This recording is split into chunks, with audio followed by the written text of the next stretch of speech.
Hello, everyone, and welcome back to the Drive Away podcast with Baz and Jen. That's Baz, and I'm Ella McCay. When we just saw the hit movie, Ella McKay, directed by James L. Brooks and starring Emma Mackey and Jamie Lee Curtis, and also a cameo from the People's Princess of Boston, Ayo Edebiri. Our princess right here. Yeah. I have to read this review immediately that I saw that killed me in the movie theater. It's a piece of it. It says, "It's the weirdest movie I've seen since Madam Web, blah, blah, blah, blah, blah. This attempted charmer from a comedy legend is so skin-crawlingly uncanny for basically its entire runtime that I felt like I was dissociating. After it was over, I sought out human interaction as quickly as possible just to confirm that other people could see me.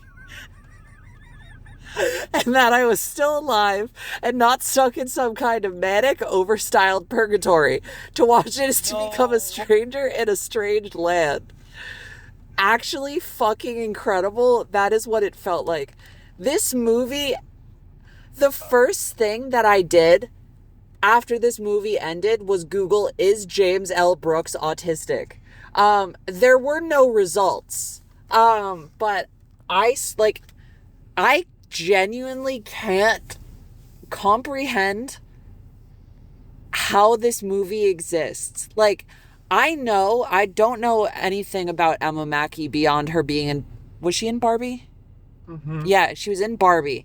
That's the only thing I've ever seen her act in, so I don't know about her acting skills. I know that Woody Harrelson and Jamie Lee Curtis are both incredible actors when given really good material. I swear to God, there was a scene at like the beginning with Woody Harrelson where he's like arguing with someone, and I'm like, this feels like a drunken rehearsal after they took 6 Ambien. Like, Hashtag Hopecore. I don't, I genuinely could not fucking follow what the fuck was going on in this film. But you weren't meant to. What do you mean I wasn't meant to? You're just there for the vibe.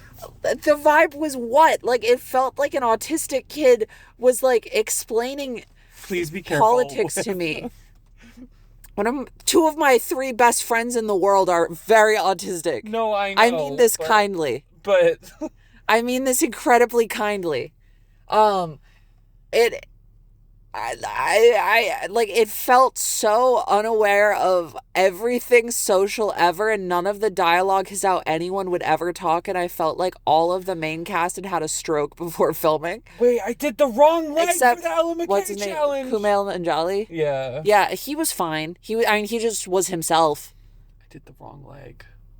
Baz made me take a picture of her doing the Ella And my McCay hand challenge. is all. I can't post these anywhere. It's okay. They have to go on the podcast. No, they don't. They do. I did it wrong. I'm You a do. failure. You're not a failure. Yes, I am. Ella McCay would be mad at you. No, she wouldn't. She would be disappointed. What was the point of this movie? Girl, I don't fucking know. That's my first I don't know. question. This movie was bad. I'm done goofing. Can we kill the Yeah, you gotta give me a second, babe. I gotta fucking drive. I'm done goofing around now. This movie was bad. Did I have a decent time watching it? No.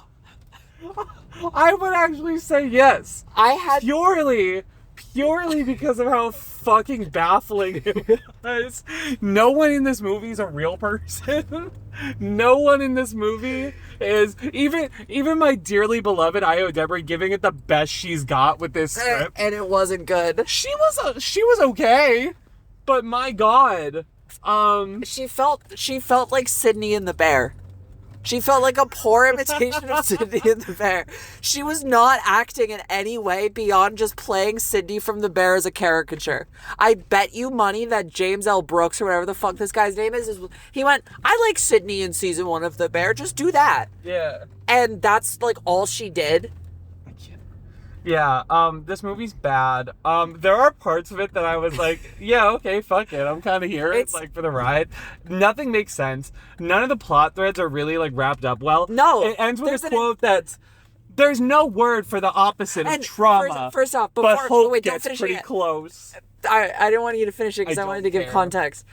This is not a theme in the movie at all. Well, They look up the definition for trauma lest you forget, in the beginning when Emma of the Mackey film. is playing her 16-year-old self. But trauma is not a theme in the film at all. It's a passing joke in the beginning where she's like, if we go, this will be traumatizing. And her little brother's like, what's trauma? And then randomly at the end, the narrator goes, you know, like they help 9,000 people or whatever.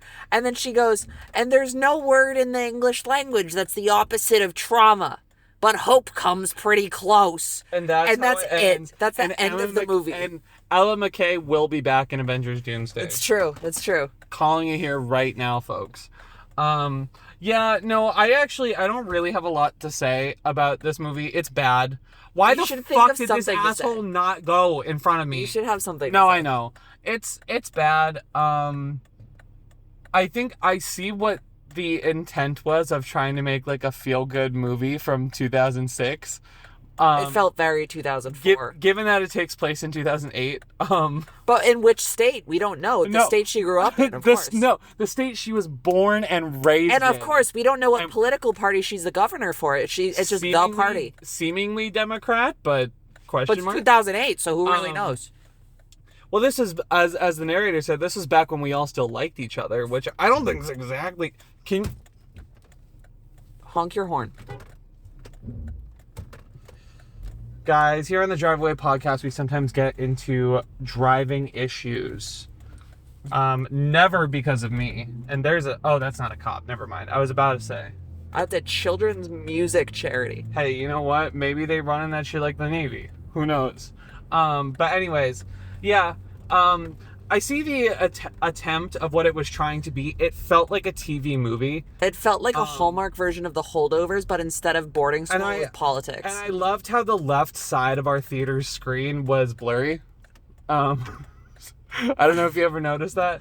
Oh, yeah. But yeah, again, like, the actors in this movie, God bless them. Did they rehearse this at all? I don't know. Was this just like, know. Did they film the rehearsal and then we're just like, yeah, good enough? I personally do not know director James L. Brooks. I have seen many people online saying that their goat is washed, which I think this is apparently like his first movie in like 15 years or something like that. Which the look on my face, I can imagine. 2010.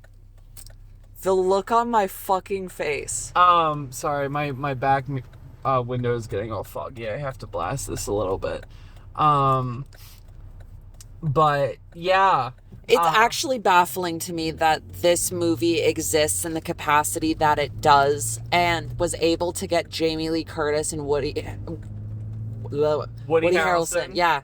Woody Harrelson and fucking Ayo Edebiri and fucking Kumail Nanjiani. Like, and Emma Mackey is a name I've heard places before. I think she's bigger in TV than but movie. Like all of these names, and then this script is so fucking bad. Capital A atrocious. It's atrocious. It's like, and the directing is atrocious. Another favorite line of mine is when Ella McKay says, like, I forget, but she's feeling something, and the way that the audience knows she's feeling something is she goes, tremendous feeling. Like, and then to be fair, her telling her brother, I'm so glad to be here with you. No, I'm so glad to be here with you. It's so tell, don't show. Like, oh. And the thing is right, her brother, there's a plot line where her little brother, who's like a multi-millionaire because he does illegal sports betting, gambling or whatever, has like really intense agoraphobia. Except not really? Except not really. But the plot line is that he has really intense agoraphobia and he like, whatever. And so when they first got there, I thought that he had like some really intense schizoaffective disorder. And I was like, shit, this is going to get really serious really fast. And like, okay, maybe this is why I hear people talking about this movie, because it's going to have something to do with, you know, this. And I was like, my chest was like tightening up watching this. And then within 3 minutes of that scene starting, all of a sudden he's completely normal and everything's okay and he's just a regular guy for the rest of the movie, and yeah, he has a little bit of anxiety or whatever, but then he has a problem with going outside, but then he like just goes outside on Google Maps and like goes to the girl's house and goes to, and it's like, if I can make a joke, I would do that for Ayo Edebiri as well. Yeah, but it's just like the whole, like, there was no try and failure in his plot line, and also there's no conclusion to his plot line. We see him at a diner, they're laughing or whatever. What happens at the end of his story? I don't know. They're dating now. Also, the Jeff Sadecki character, the fuck's the point of him doing anything? Like, he just exists to, like, be weird, I guess? I don't know. He causes the plot conflict. Because of his... Yeah, but like his family fucking pizza chain that's the mafia that has diamond necklaces. I don't think they're the mafia. I just think that they're very rich, but it's like... So, we don't know what state this takes place in. We can assume that given that she's the governor, or becomes the governor rather, that it would be in the capital city. But this pizza chain restaurant looks like a mom and pop shop that expanded out to like 3 or 4 total locations. Yeah, it's not like a fucking Domino's. And they treat it like this is the family business and we're so rich and we're so important. Yeah, mom literally has like the fattest fucking necklace of like $8 billion worth of 8,000 carat diamonds on her neck. And like giant ass earrings and like silked gowns. Yeah. And she's running a fucking pizza shop. The chain restaurant. Like it has to be a mafia thing. They don't like that I'm going slow. I don't get it. It's so weird, and like there's no one in this movie is a real person. The comeuppance at the end that Ella McCay supposedly gets, where like her husband blames the divorce on her and blah blah, and like they don't even not be in his name. Yeah, because he bribed a guy with a check to not reveal some story, and that she already told everyone. So it's like the check's in his name. He's saying she told him to do it, but it's like. They didn't even try to fight it. She just resigned from office after 3 days. Like, are you fucking serious? It's she's so quirky. She's so crazy, Jen. It's so ridiculous. Like, that fucking sheriff van that's driving by, kill me. And yeah.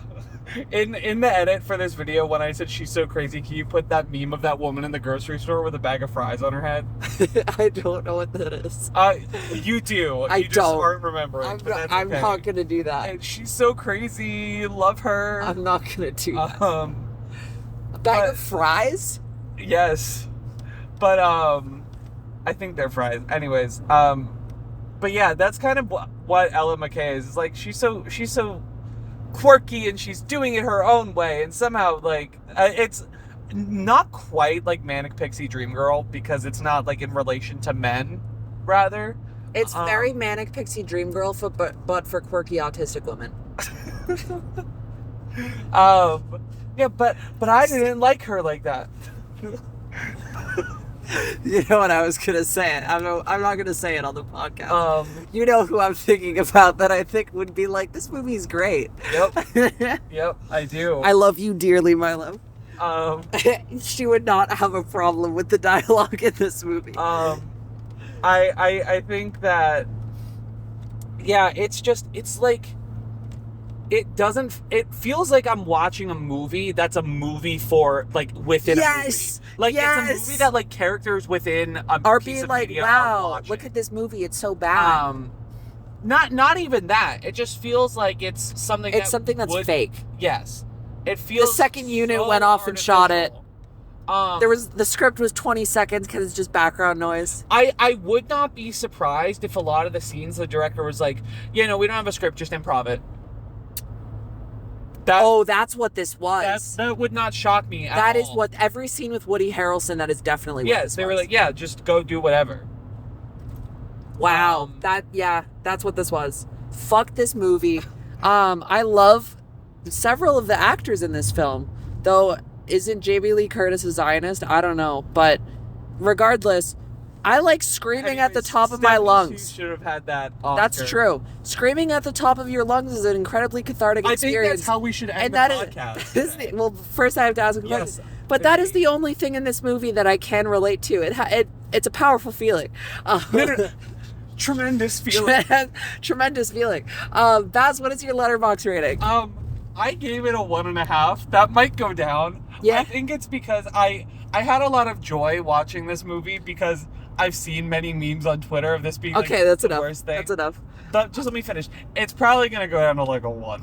I'm giving this movie a 0.5 star and no like. Anyways, Baz, I have tremendous feeling. Ready? Tremendous feeling. Tremendous you have to feeling. count down. 3, 2, 1.